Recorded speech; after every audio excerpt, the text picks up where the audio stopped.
So here's part 2 of the Boomerang demo, and I just wanted to show that there is a fundamental difference in the way the Boomerang behaves depending upon which loop you record first. So in the last video, I started off by recording on loop 2, and there's something different that happens if I started recording with loop 3. You can see it says loop 3 master there. And what that means is that I can record loop 3, and then that loop becomes the master loop for my current session, I guess you could say. So what this enables me to do is I can record sort of a rhythmic thing, and I will be allowed to play loop 3 along with loop 1 or along with loop 2.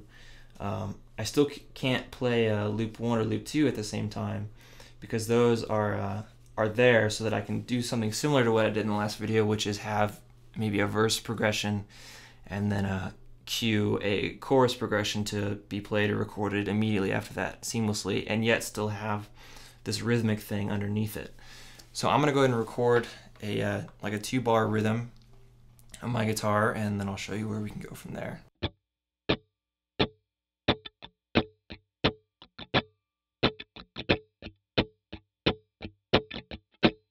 So I've got 2-bar rhythm there. What I can do now is I can cue loop 2 to start recording, and it won't start until right until loop 3 starts a new iteration, and I can record as long as I want then. And I can stop recording, but it won't actually stop until loop 3's current iteration ends. So that serves to keep me in sync so that my new loop is always a multiple of the length of loop 3. So I hope that makes sense. Hopefully it'll make sense when I show you what I mean right here. So I'm gonna record something over on top of this on loop 2, and I'll show you what that means.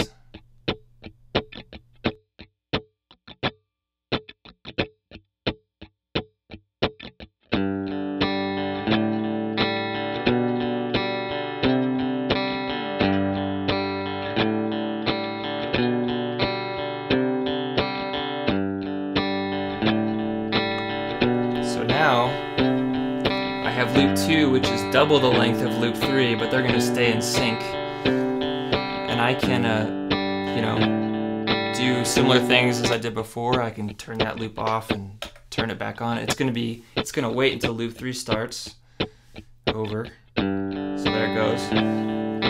I can turn the rhythm on and off, have just that going, bring it back in.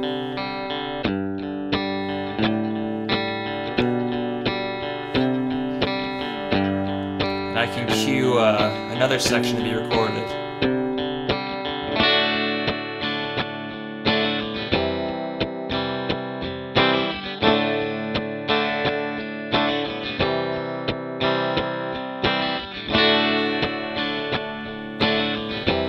So now I've got that second loop, and I can cue the next one to be played after that.